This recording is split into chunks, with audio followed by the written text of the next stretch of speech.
Who are you? Cameron. Welcome to Vancouver, British Columbia, Canada. Thank you very much. I appreciate it. Right off the bat, Cameron, I have a gift for you. A Cool G rap and DJ Polo. LP. You love the Cool G. One of my favorite artists ever. He inspired me to rap because I still got a lisp and he rapped with a lisp. Road to the Riches. Top 3 songs of mine. Where did you get your rap when you were growing up? Where did you get the Cool G? It's this place called the Black Market. They used to sell like cassette tapes and stuff like that. It wasn't like a record I didn't have. They had cassette tapes when I bought it. About 87, I was 11. For your elementary school speech, did you use rap lyrics for your graduation? Yeah, you did your homework. And my whole speech for my elementary school graduation was a rap, actually. Got that correct. Do you remember any of that? Yeah, I do actually. Yo, check it out like this. I used to be in Sid's class. In a way, though, I'm kind of glad it's in the past because I'm going on to junior high. And after graduation, getting a piece of the pie. And by the way, I almost forgot to thank my teachers. They taught me a lot. And I have to say, I am sad because River East is the best school I ever had. Cameron! Right? 6th grade killed it. That's good today. That is amazing. You like Craig Sager? Ba-boom! Yeah, you and Craig. You might could beat Craig Sager in a battle, dressing-wise. Did you invent, Cameron, no homo and pause? Nah, I didn't invent it. It's just from the neighborhood I come from. I can't even say that the niggas on the east side to kill me, of Harlem. But it's an east side of Harlem thing. I didn't invent it. I learned it actually from these dudes in Jefferson Projects on 112th and 1st Avenue in Harlem. But you helped popularize it. Now I definitely took it international. I definitely did that. Now, ain't no ifs, ands, or buts about that. I definitely took it international. Here are some more records I thought I would ask you about. Right here, what can you say about this Digging in the Crates LP right here? Well, Digging in the Crates, they was like a big part of helping Big L get on, and Big L put me on out when I was like 16, Showbiz, AG, Fat Joe, Diamond D. How old were you? Probably 13 years old when this came out. And Big L said that you changed the game? Big L said I changed the game? Did he? I mean, that's my man. We grew up together. We from the same neighborhood, so like everybody look at him like, oh, Big L, even though he should be looked at like that. I don't really look at him like that because that's my friend from like 9 years old. What do you know Big L as, a comedian? I know him as Mont from 139th Street. He's funny, gambler, likes to gamble all the time, likes to snap. He is kind of a comedian. He's a funny dude. Another person that was in Children of the Corn was McGruff. What can you say about McGruff? It's my boy right here, man. Like him and Big L was best friends, you know what I'm saying? And he from my block too. Like we all grew up together. To be honest, I used to play basketball. The stars of my block was McGruff and Big L. They was the main rappers. So McGruff, I really looked up to him coming up because he was super nice, and back then everybody used to rap on the block every day, so I used to listen to him real hard. He's like the one. Him and Big L was the best 2 rappers from my neighborhood at the time. Did Mace used to wear your clothes? Yeah, he used to wear my clothes, and you'll give Mace a pair of dirty sneakers, and he'll make them new, and you might want them back. His restoration game was impeccable.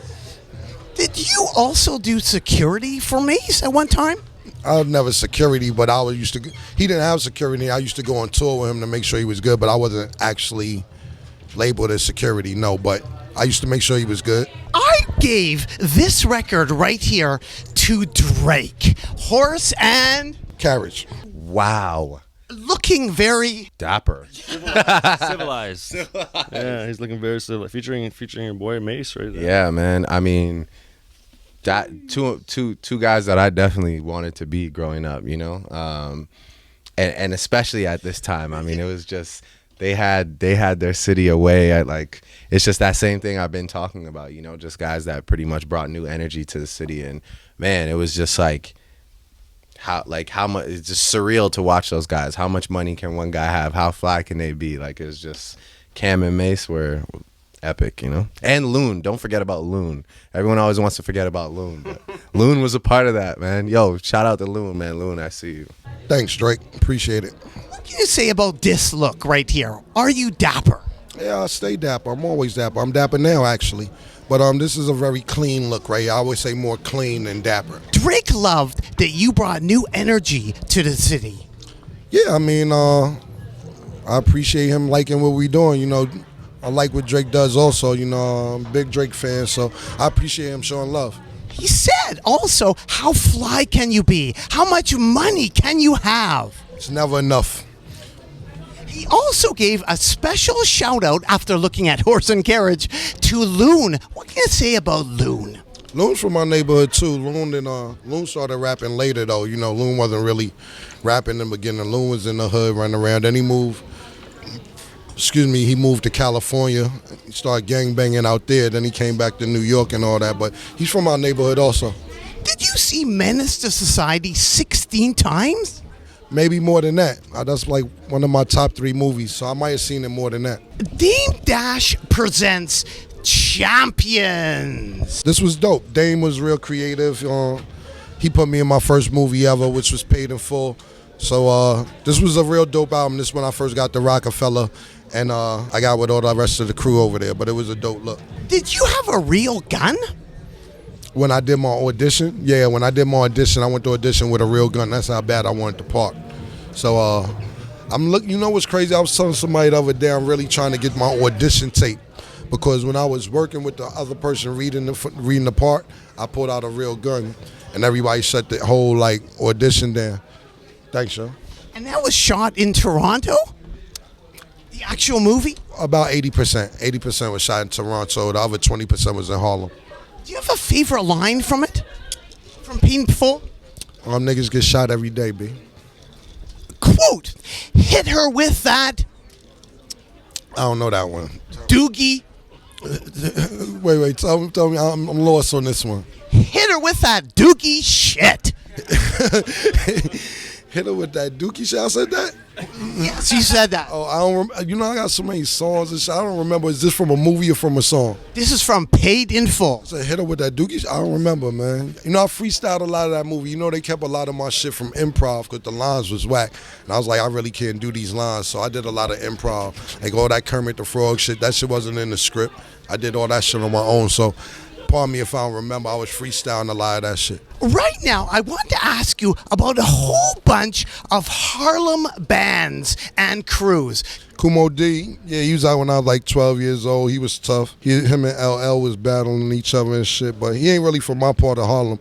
But I respect what Kumo D did. He was tough. And right underneath it, we have Rex and FX. Yeah, Rex and FX, they was from St. Nick. They was getting a couple dollars. You know, Teddy Riley was doing his thing. You know, he fucked with Michael Jackson and all that, so he put his boys on. They from St. Nick Projects. And what's interesting there, Juicy before Biggie. Well, the word juicy is just part of the dictionary. Nobody really owns it.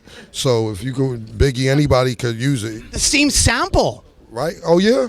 Well, that's great. I didn't know. I wasn't rapping then. And then we have Doug E. Fresh. These are all Harlem rappers. Yeah, Dougie was tough. You know, Dougie was beatboxing. Dougie had the bitches. Dougie was doing a lot of shit. Dougie still beatboxing and shit, doing shows around the world and all that. But I was like 11 years old when this came out too. He was tough. I've eaten at his restaurant, the Chicken and Waffles. Yeah, but that shit don't stay open. It be open like 1 week, then closed for 2 weeks, then open for a week, and then closed for a week. Yo, Doug, keep the restaurant open. We gonna support it. It's on 131st and 7th Avenue in Harlem. And right underneath that, we have Spoonie G, a real oldster of Harlem. Yeah, I don't really know Spoonie like that. I was probably 3 when this shit came out. But he knows you. In fact, I know who he is, but I'm just saying I don't really. You know, I'm telling you everybody else I can remember, but like I can't name a Spoonie G song. Like I can name songs from some other people, but I can't name him. I know his name and all that, but salute Spoonie. I didn't even know Spoonie was from Harlem.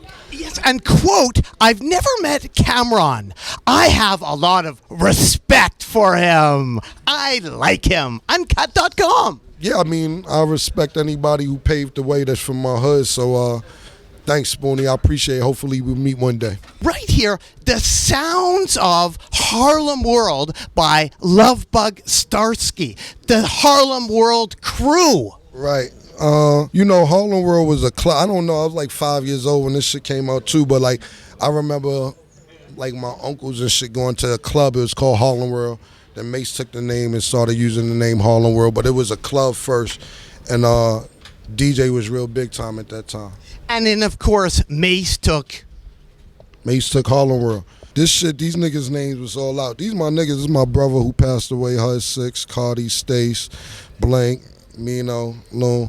See, what happened with this shit right here is that Mace, I helped Mace write his first album and shit, and then we was gonna get a distribution deal, and we went to Jermaine Dupri to get the deal, and Jermaine Dupri gave him $2 million, and he gave everybody $10,000 and tried to give me $10,000. I was like, I'm gonna kill this nigga. I'm gonna just get the fuck out of here, because I ain't gonna help nigga write triple platinum and shit. And then they try to give me $10,000, so I started doing my own shit. And right underneath it, we have Harlem World Order with Tragedy Gaddafi. But it say SNS. Yeah, what do you know about him? Man, SNS, he was like a big time DJ. He do a lot of parks and mixtapes. He's hot on the mixtape scene. His son actually raps now, so his son is dope. Before you, Cameron, was there a Harlem jinx? I would say before Mace really. Mace really broke the jinx when it come to selling records. I ain't even gonna hold you. That nigga, he went like triple platinum and shit or out the gate, so he kind of broke. That's what we used to think, because all the rappers from Brooklyn, Long Island, Queens, Bronx used to get deals. Nobody from Harlem used to get deals. So Big L had a deal, but he didn't sell that many records. Then when Mace went triple platinum out the gate, that's when we felt like a little curse was broken shit. However, this person, Virgie OG, presents you and basketball. Yeah, Virgie OG, that's my mother on Instagram, whoever wants to follow my mother and shit. But yeah, this when I was all city coming out of Manhattan Center. And my senior year, I think like 94, 95. You were 25-0. 23-0. And then we lost in the first round, and I started selling weed. A quote, a pair of 5'10 guards, Cameron Giles and Sherman Jones, combining for 45 points. Yeah, I mean, I used to get numbers. I'm not going to do nothing if I don't get numbers. If I don't get numbers, I can't be a part of it. That was the New York Times, too. Yeah, I'm big time. I've been big time since I was 12. That's what I'm saying. You, Cameron, Just Blaze sampled Car Wash. Car Wash! I don't really know the samples because I don't do beats. I just hear them, and when I like them, I just choose them. What sample is this from what record? Rolls Royce. No, I'm saying, what record did I sample from this? Oh? Oh, boy, okay. See?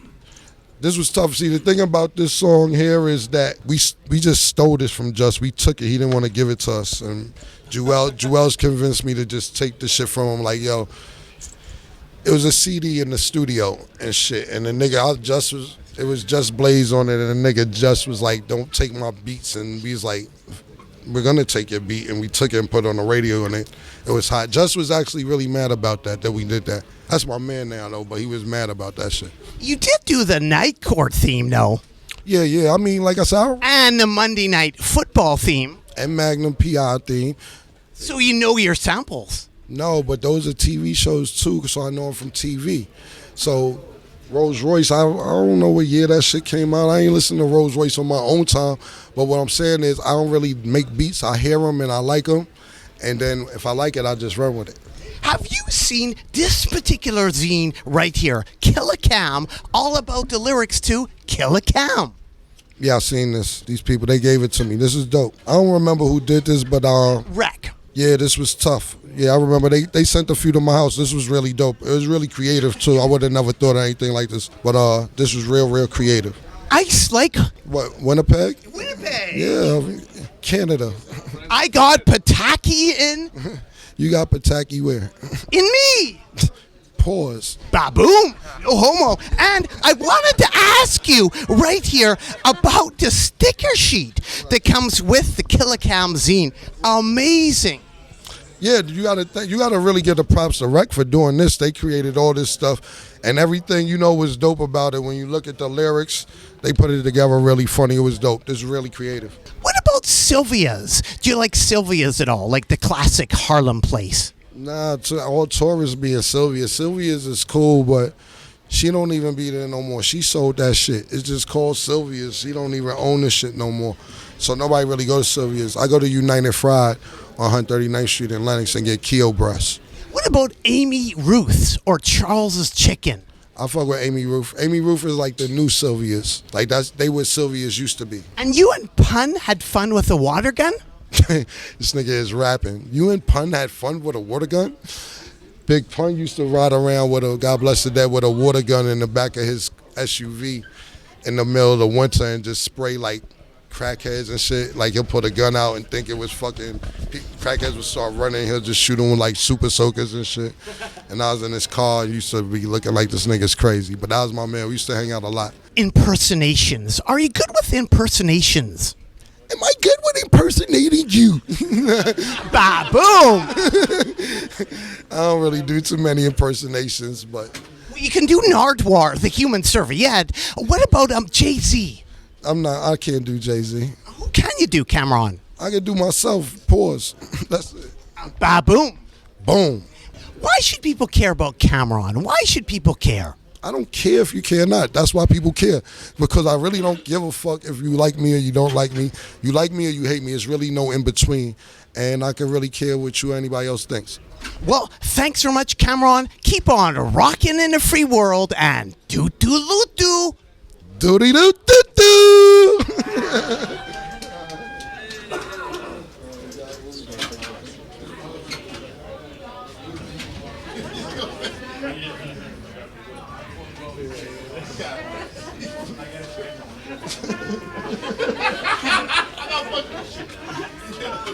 Got it? What are we doing?